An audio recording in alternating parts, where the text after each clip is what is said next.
L'énigme du canard en mousse. Acte 1. Le mystère.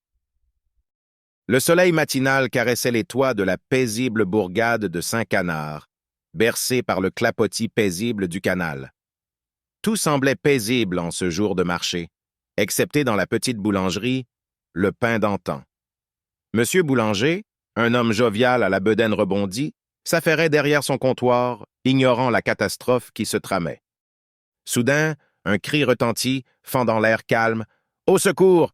On a volé le canard en mousse! » C'est Madame Michu, une cliente au chignon impeccable et à l'œil vif, qui hurlait à tue-tête. Le canard en mousse, mascotte adorée de la boulangerie, trônait fièrement sur le comptoir depuis des années, attirant les regards et les sourires des petits et des grands.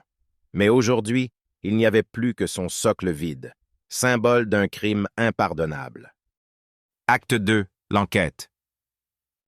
Monsieur Boulanger, pâle comme un linge, appela immédiatement la gendarmerie.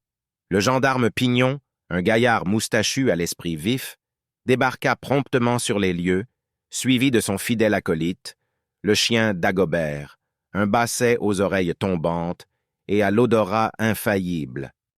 L'enquête commença. Pignon interrogea tous les témoins présents.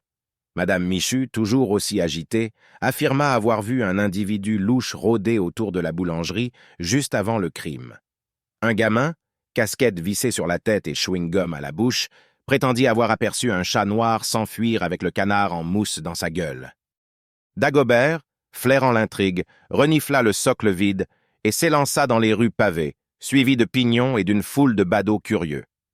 La piste du chat noir les mena jusqu'à la bibliothèque municipale, où Dagobert s'immobilisa devant un vieux monsieur en costume gris, lisant paisiblement un journal.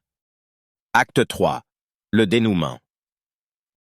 Le vieil homme, monsieur Dupont, semblait surpris de l'attention que lui portaient le gendarme et son chien, mais lorsqu'il aperçut le socle vide du canard en mousse, il éclata de rire. « Ah, ce canard !» s'exclama-t-il. « Il m'a fait bien rire !» Il expliqua alors qu'il s'agissait d'une simple farce. Étant sculpteur amateur, il avait confectionné un canard en mousse identique à celui de la boulangerie et l'avait déposé sur le comptoir pendant que M. Boulanger n'avait pas le dos tourné. Son but? Amuser les enfants et semer un peu de zizanie dans la paisible routine du village. L'affaire était close. Le canard en mousse, sain et sauf, fut ramené à la boulangerie sous les applaudissements des badauds. Monsieur Boulanger, soulagé et amusé par l'histoire, offrit une part de tarte à Monsieur Dupont et un gâteau au chocolat au petit garçon qui avait vu le chat noir.